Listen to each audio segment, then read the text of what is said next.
La Côte d'Azur scintillait sous le soleil de juillet. Les eaux azurées léchaient les rives de Nice, leurs murmures rythmés s'harmonisant avec les rires des touristes et des habitants. Les cafés débordaient sur les trottoirs, leurs tables drapées de nappes à carreaux et ornées de fleurs aux couleurs vives. C'était une scène tout droit sortie d'un rêve, un décor parfait pour une histoire d'amour. Sophie, une Parisienne aux yeux aussi bleus que la Méditerranée, était assise à une table à l'extérieur d'un café. Elle dessinait dans son carnet, le front plissé par la concentration, essayant de capturer l'essence de la scène animée qui s'offrait à elle. De l'autre côté de la rue, appuyé contre un mur de pierre usée, se tenait Jean-Luc. Il était grand et mince, avec des cheveux noirs et ébouriffés et des yeux qui laissaient transparaître un soupçon de malice. Il observait Sophie, captivée par sa grâce naturelle et la façon dont ses doigts se déplacèrent sur la page. Leurs regards se croisèrent dans la rue bondée, et pendant un instant, le monde autour d'eux sembla s'estomper. Une étincelle jaillit entre eux, une reconnaissance silencieuse d'une connexion plus profonde qu'ils n'auraient pu l'imaginer. Plus tard dans la journée, leurs chemins se croisèrent à nouveau sur la promenade des Anglais. Sophie se promenait le long de la célèbre promenade, ses sandales claquant sur le trottoir chaud. Jean-Luc, attiré par une force invisible, s'est mis à marcher à son côté.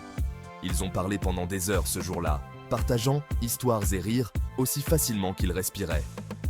Ils ont parlé de leurs rêves, de leurs peurs et de leurs espoirs pour l'avenir. À chaque instant qui passait, le lien qui les unissait se renforçait, leur cœur battant à l'unisson du rythme des vagues s'écrasant sur le rivage.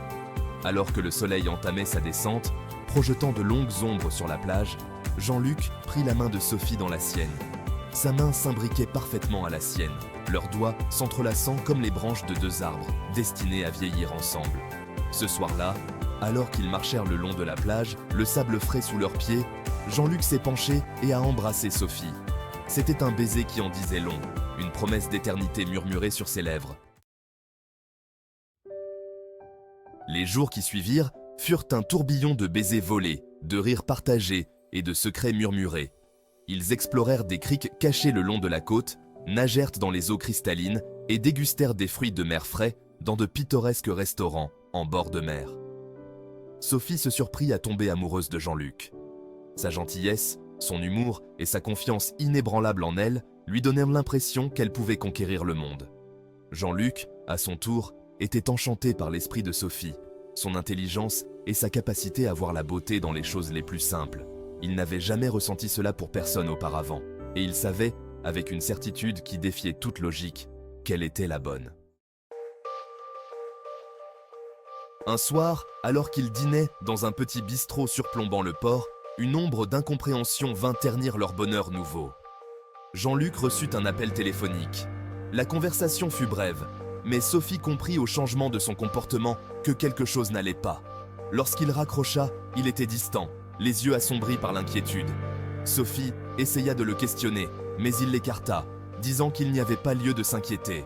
Au fil des jours, Jean-Luc devint de plus en plus renfermé.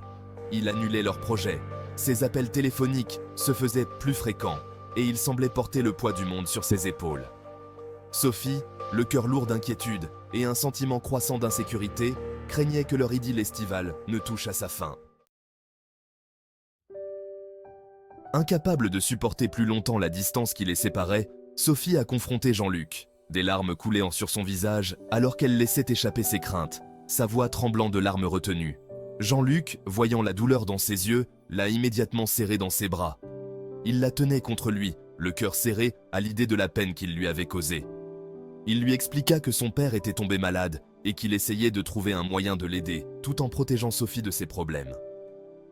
Le soulagement a envahi Sophie lorsqu'elle a réalisé que ses craintes étaient infondées. Elle comprenait son besoin de la protéger. Mais elle lui a également assuré qu'elle était assez forte pour affronter les épreuves à ses côtés. Cette nuit-là, ils se sont allongés ensemble sous une voûte d'étoiles, leurs corps enlacés, leurs cœurs battant à l'unisson. L'air était chargé de pardon tacite et de promesses d'amour et de soutien indéfectible. Alors que l'été cédait la place à l'automne, Jean-Luc et Sophie ont affronté ensemble les défis de leur nouvelle réalité. Ils se sont soutenus mutuellement contre vents et marées, leur amour l'un pour l'autre se renforçant de jour en jour. La Côte d'Azur, toile de fond de leur histoire d'amour naissante, occupait une place particulière dans leur cœur. C'était le souvenir d'une rencontre fortuite qui s'était transformée en un amour durable. Un amour qui transcendait la distance, le temps et les épreuves inévitables que la vie leur lançait. Leur histoire, témoignage de la puissance de l'amour et de la force inébranlable de l'esprit humain, ne faisait que commencer.